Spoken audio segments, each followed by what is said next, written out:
Hey there, this is Pat Ennis of Ennis Legacy Partners. Welcome to the Exit Readiness podcast. I'm here with co-host Walter Dial, CPA and tax partner at GRF CPAs and Advisors here in Bethesda, Maryland. Our mission here on this podcast is to provide you, the business owner, with subject matter expertise on topics pertaining to building transferable or sellable business value, and then for planning your eventual exit from the business. We want to help you build a business that's transferable and then exit successfully on your own terms and conditions. It's not a secret that leadership, bad or good, wrong or right, has a significant impact on enterprise value and on the future transferability or sellability of a business. Perhaps, arguably, there's nothing of greater importance in building the value of a business than the ways in which an owner and their management team, if they have one, and hopefully they do, lead and manage the business. And it's not unusual for an owner to either be or become a good leader, doing the right things, but then to go wrong at some point, to go sideways, if you will, or get off the right path. And so today, we want to have a conversation about good leaders staying on the right track and avoiding pitfalls that can result in wrong decisions and actions. And so our topic today is where good leaders go wrong. And our guest today is author and business coach James G. Big Red Wetrich. Jim, having led teams in 3 continents over more than 40 years and he's consulted with over 100 different companies, has seen great leaders who have thrived and ones that have flailed. And a noted expert in leadership, Jim's leadership lessons are as highly sought after by today's business students as they are baby boomers.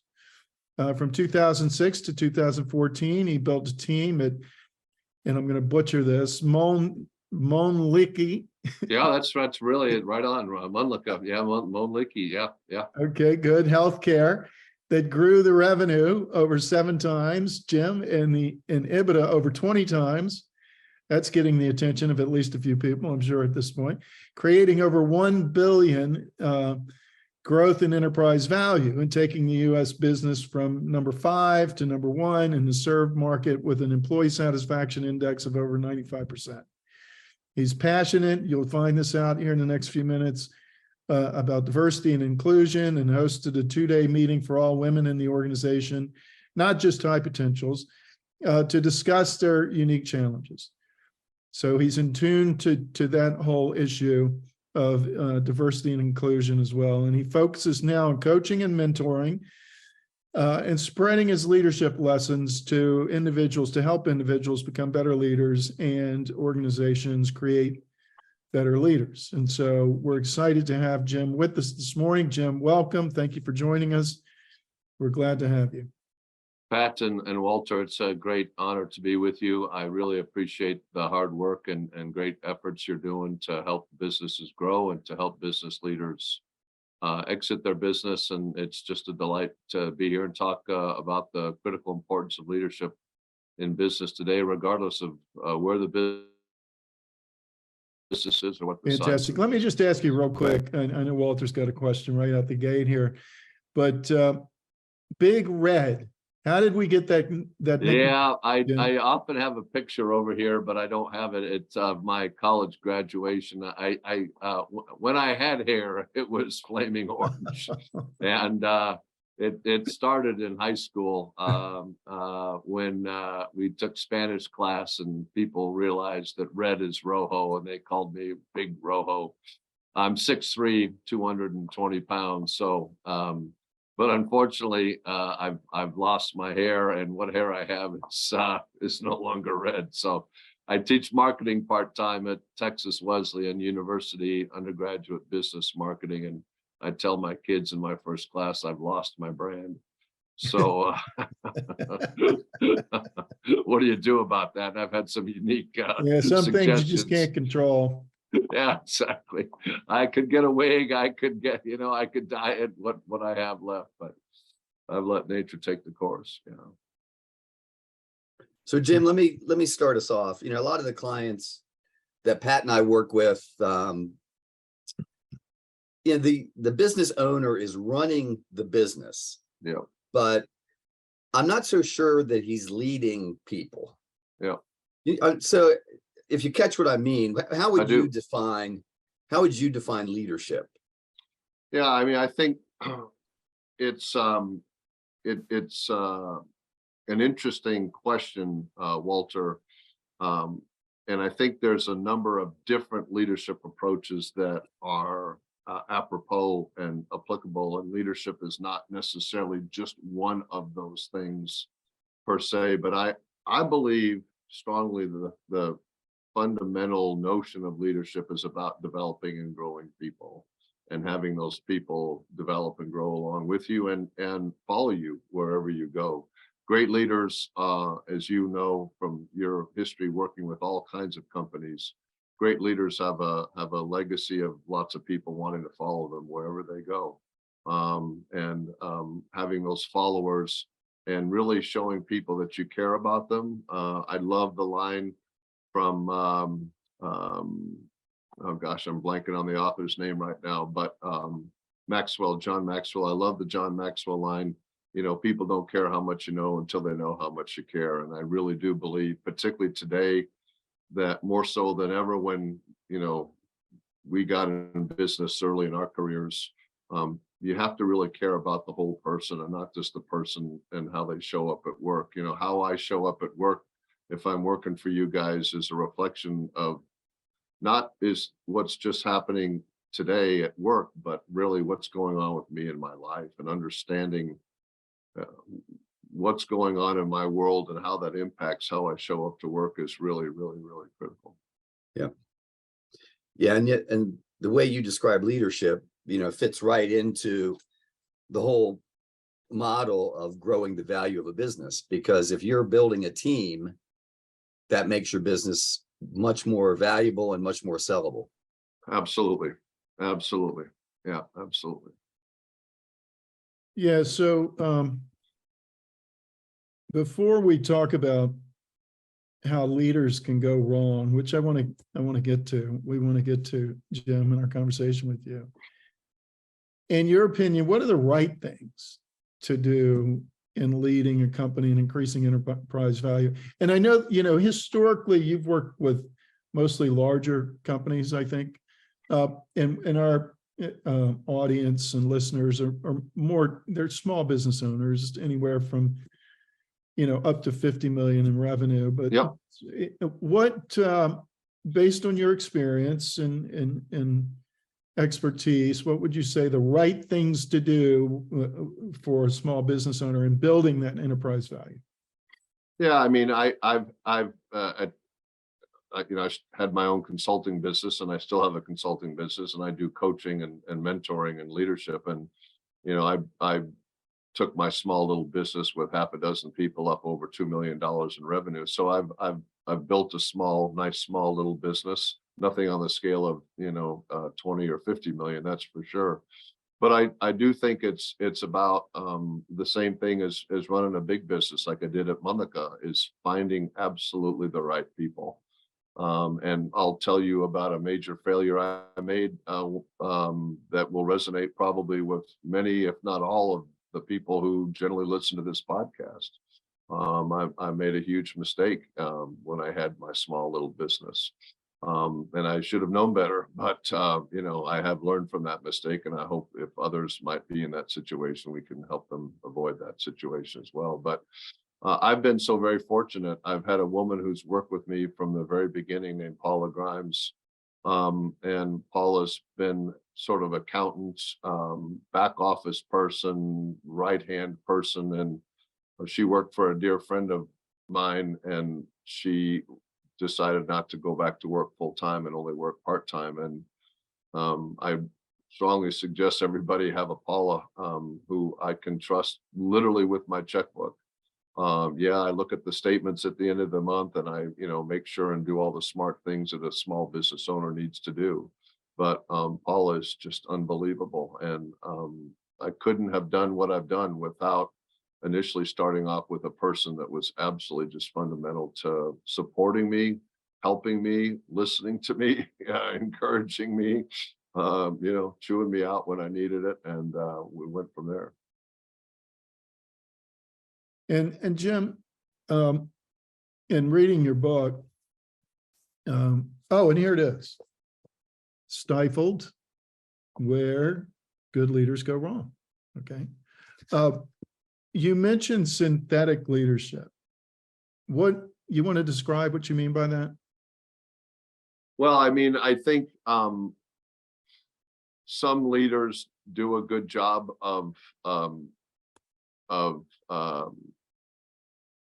not knowing what they know and not knowing what they don't know. And I think one of the most important things is to be real and understand what your limitations are and what you know and what you don't know. And I think that's really important, whether you're running a small business or running a big business. As entrepreneurs, we're pressured to have all the answers, right? We have to have the answers. We're the CEO, and we want to be strong, and we want to feel like we're supporting the organization and the team, but we can't. And that's where experts like you and what your firm offers are so critical, right? Because sometimes you need outside expertise, particularly in a small business, because we can't all afford to hire the people that we want to have on our staffs full time. So being dynamic and being flexible, I think, is really important. Excellent. So Jim, in your book, you talk about leaders as being organizational servants that identify and liberate talent. Can you kind of expound upon that for us? Yeah, I think that's great. Thank you, Walter. I'm of the ilk and of the gist that as leaders, we're serving the people in the organization, right? I don't think that means that we do everything they ask us to do, right? And that they run the organization. But I do think that having a servant leader mindset and being attentive to what the people in the organization need is really, really, really critical. So often businesses fail because they either don't know how to or aren't able to find ways around barriers, and they get caught in that and get tripped up by it. And helping to find ways around barriers is really the essence of what a lot of small companies have to do, because you'll hit roadblocks, whether it's plateauing at 5 million in revenue or 10 million or 15 million, whatever it is. How do I grow next? How do I bring in more business? And I think people resonate with being supported. And one of the hardest things to do as a new leader or manager is let people do the work the way they want, the way the leader wants them to do. So what I'm saying is, if I have a staff and I've got a project and I sit down with one of my staff people and say, okay, Pat, this is what I want you to do, and this is how I want you to do it, and this is how I want the report to look, and this is how I want the Excel spreadsheet to look. At some point, Pat's going to say, well, why do you need me to do anything? Why don't you just go do it yourself if you want to do it exactly the way you want to do it? Right. Part of the freedom that leaders have to give their people is let them do the work the way they'd want to do it.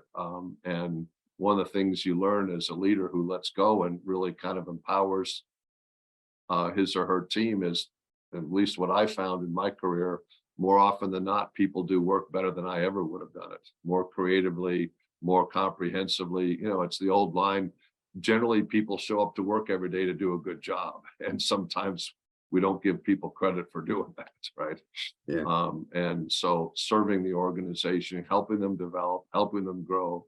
Gosh, Walter, one of the great things about work today, everything is available online. You can tell your people to find just about anything they want to find on Coursera, right? I mean, there's just millions and millions and millions of courses. So we don't have to have the resources of an Abbott Laboratories or General Electric or Johnson & Johnson, right? to be able to develop our people. There's so much online stuff that people can exploit, particularly as small companies, and really develop and grow and train their people.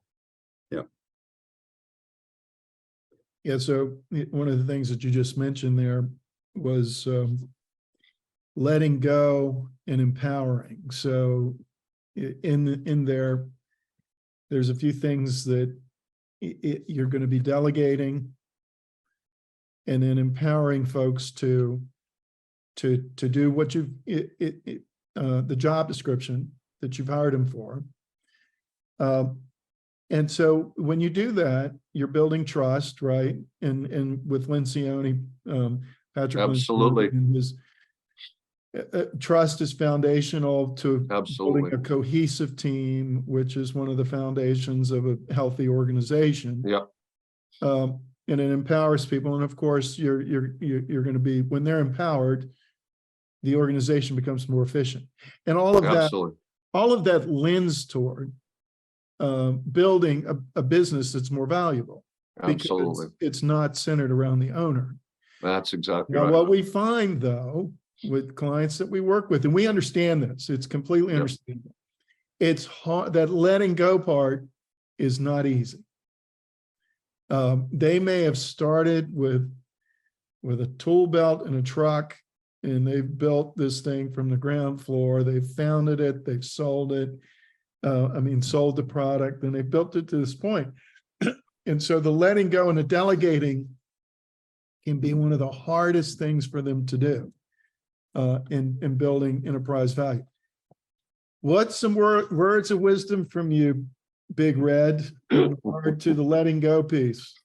Yeah, I have several friends that have very successful family-run businesses, and they all, I would say, suffer is not the right word, but they all fit the description you just gave precisely and perfectly. Look, at some point, to have a sustainable business, to have a business that you can sell, to have a business you can execute, you just can't always be there. And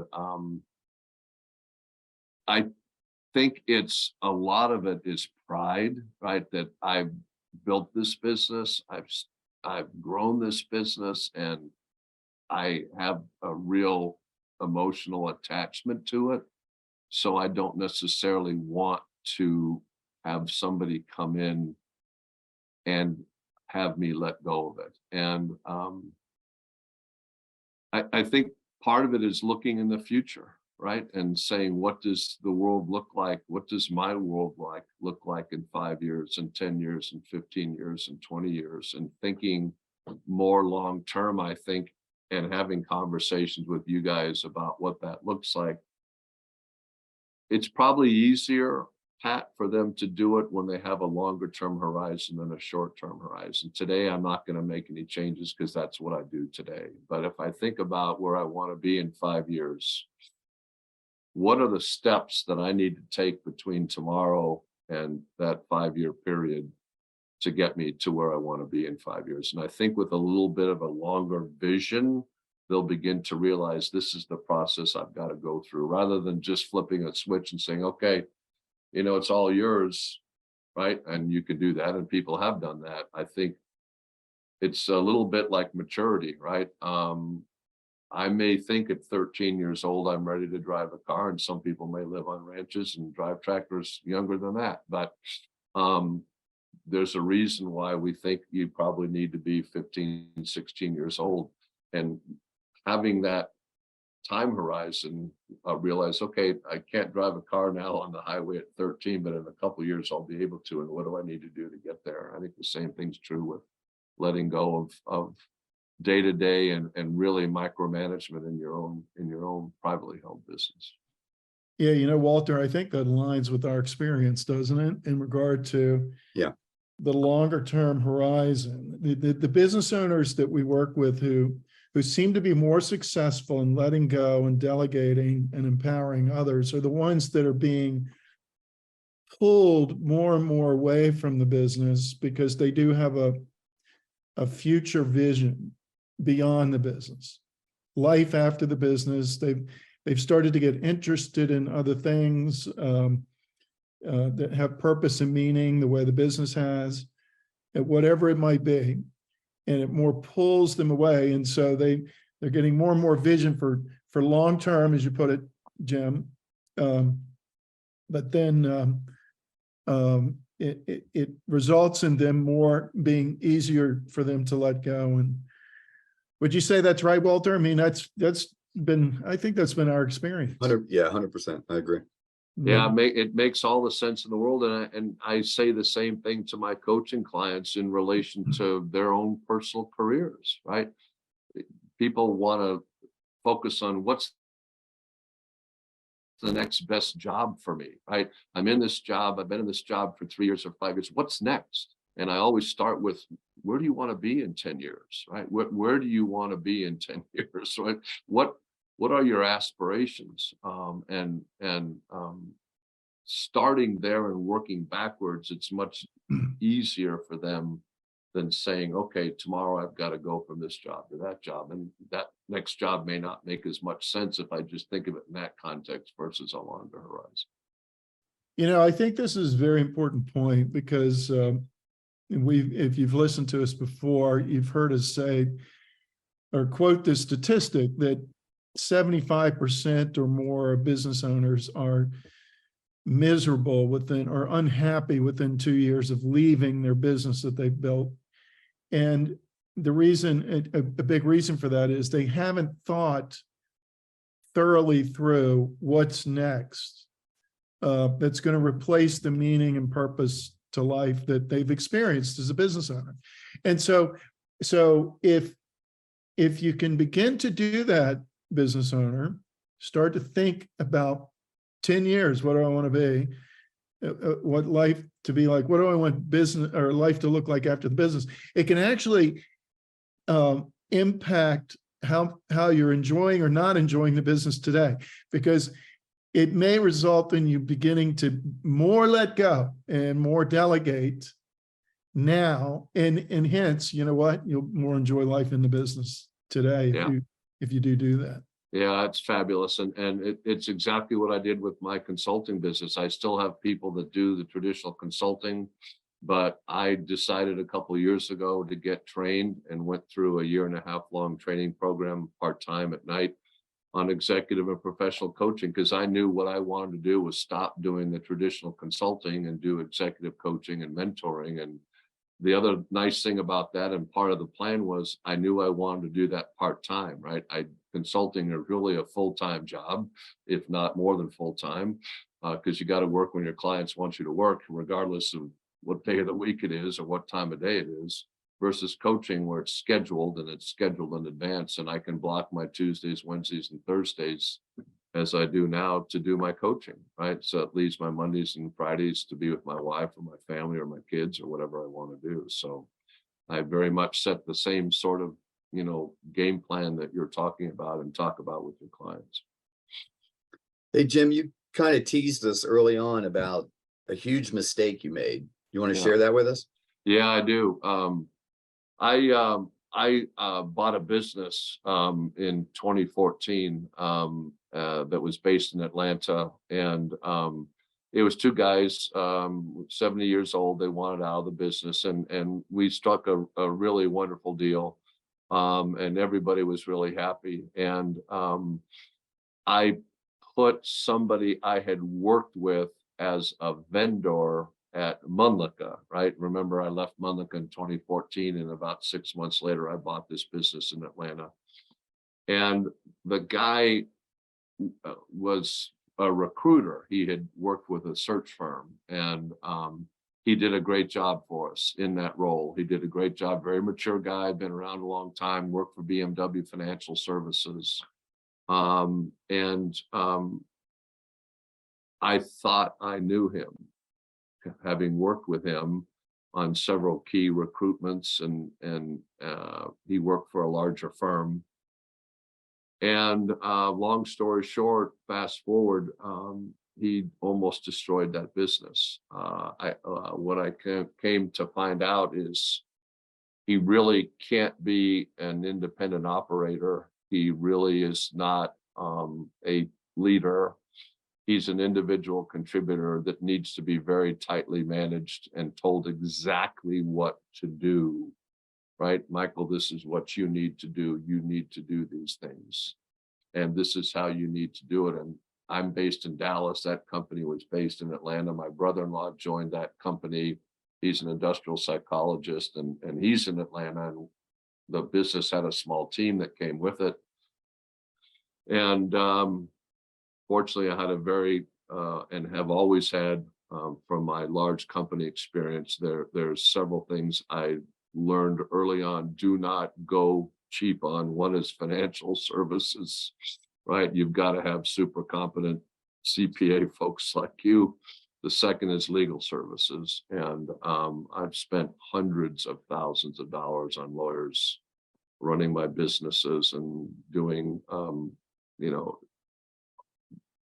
investment work with a number of limited partners and being a general partner. And I had a very ironclad agreement with this guy, thank goodness, and had a 30-day out clause, and he had an opportunity to purchase equity in the business, which he opted not to do, which made it even easier for me to just say, this isn't going to work. But I wouldn't say he completely destroyed the business, but I should have acted sooner than I did. And the bottom line PS to your question, Walter, is I should have put him through any number of assessments that are widely available. And in fact, my brother-in-law does assessments for a living. And had I done that, I probably would have realized through some of these assessment tools that he really wasn't able to do the job that I thought he was able to do. All right. Yeah. Well, you know what? Thanks for sharing that, because we like to share where we've blown it, because that's where listeners and anyone else is going to learn as much as they are with things that we've done right or knowledge that we have. So that's very helpful. Here's a drill down question on that, Jim. Fortunately, at least from my perspective, probably from Walter's, you didn't bring him on initially as an equity partner. But you did, he was a W-2 employee, right? Correct. Okay, well, then that was a good decision. Was that even was it even a decision at the time? Were you having to think about, do I bring him on as equity or non-equity? I did put this contract together, as I mentioned, sort of an employment agreement, and we did come up with my lawyers helped me come up with a really interesting equity purchase option for him that was sliding scale downward over a 3-year period. In other words, in the first year, he could put in X dollars, and then the next year it was X minus, a third. He could only put in a third, 2/3 of those dollars. And then by year 3, he could only put in 1/3 of what was potentially available to him. And he opted not to put any money in, fortunately. I hired a graphic designer that I knew from Munlaka who worked out of that office and worked for him. And he actually exercised his equity from the very beginning. He just said, look, just take some of the money out of my W-2 and I'll buy my equity with that. And it turned, I think in the 3 years he was with us, he tripled his investment, right? So it was a really good model and a really good deal based on the profitability of the business. But I was just so fortunate that I hadn't, that Michael had not exercised that option. Yeah. And I also think in retrospect, it wasn't that he couldn't, because I knew how much money he was making and he had plenty of money to, exercise it. I think really, frankly, in retrospect, to your point, Pat, I think he wasn't really committed to the business, because if he'd been committed to the business, he would have put money in the business. Got it. Well, thanks again for telling us about that. That's probably going to end up being as meaningful and helpful to listeners as anything else we're talking about. Getting your partners assessed, get them assessed, pick your partners carefully. Oh my gosh, yes.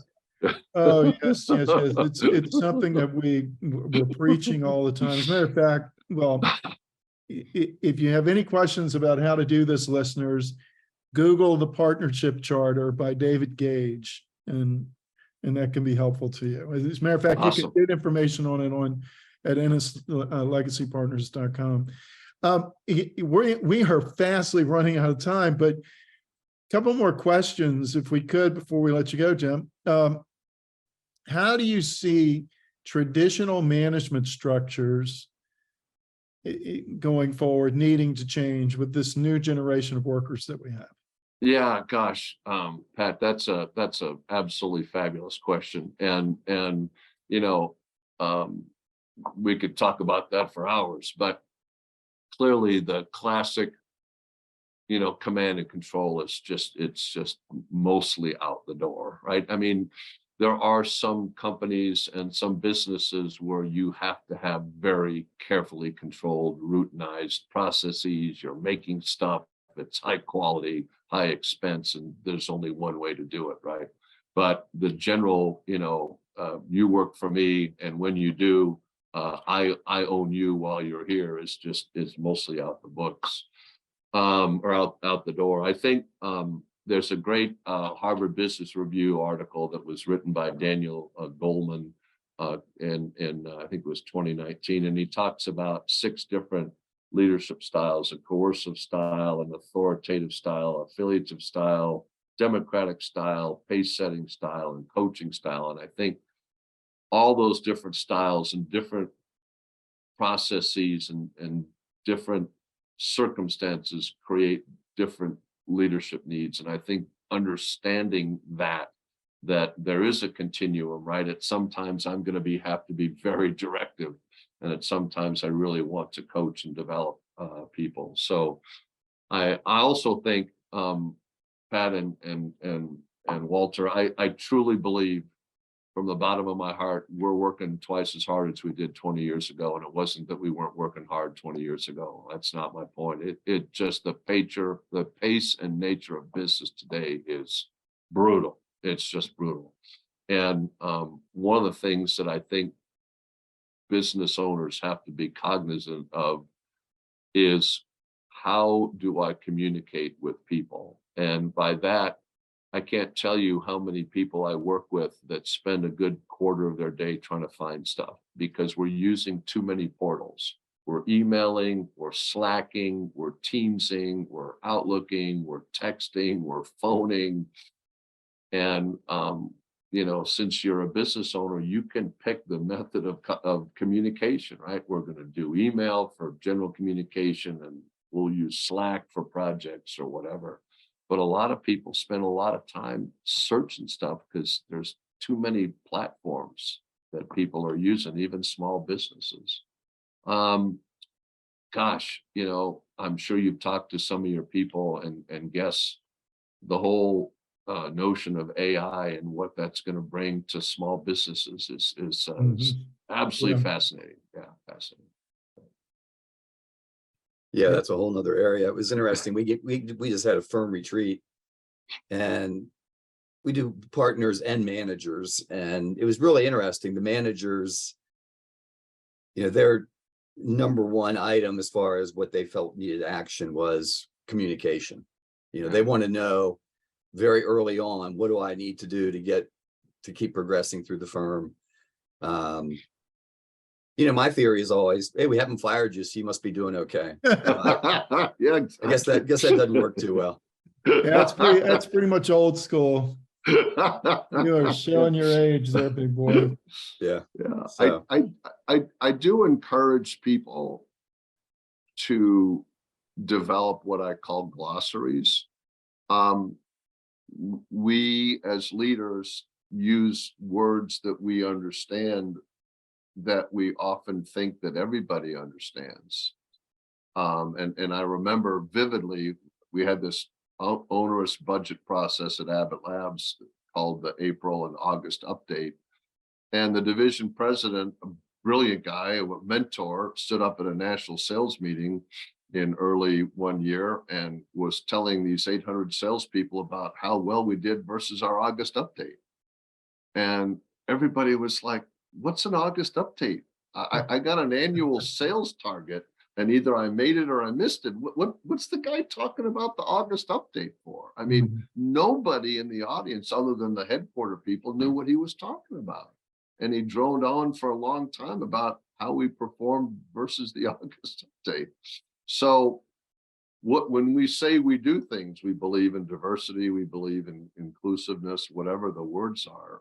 I encourage leaders in all organizations to define what those things mean so people at the ground level know what they mean, because particularly in global businesses or people that are hiring people from outside the US, what diversity may mean to them is something completely different from what you and I may think about a traditional, definition of diversity. Yeah. Well, Jim, this has been really fantastic. We really appreciate you taking the time to It's an honor to be with you. Spend some time with us. Any last words of wisdom to our listeners, how they can avoid going wrong in leadership? I think a couple things. One is just understand who you are and be authentic and be self-aware. And at the end of the day, really understand the why and why you're doing what you're doing and what you stand for. Really, and I've got a little credo. I talk about it in the book. It's on my desk. I give it to people that come, and I think it's really important to take a few minutes out and decide what is it I'm doing and why am I doing it? And at the end of the day, what do I really stand for? And, something fundamental to me is ethics. And I talk to all my business students about it. And some companies dance on the line and, you can dance wherever you want to dance. I happen to dance in a world that's very black and white, and I will never, ever let myself or any of my people get involved in anything that's not 110% right. If it doesn't feel good, we're just not going to do it. Yeah, that's good. Final two questions. Anything you would like to promote today, and how can listeners get in touch with you? Yeah, best thing to do, thank you very much, Walter. The best thing to do is just go to jimwetrich.com, and there's information there about me, how to get a hold of me and my book. And happy to connect. I'm also on LinkedIn, and happy to connect with anybody and have a conversation. Yeah, be delightful. Fantastic. Thank you very, very much. Thank you. It. Thanks, Jim. I appreciate all what you guys are doing. You bet. And listeners, if you want help in building a transferable business or planning for your exit, you can reach us through our websites, grfcpa.com and ennislp.com. Until next time on the Exit Readiness Podcast, this is Walter Dial and Pat Ennis signing off.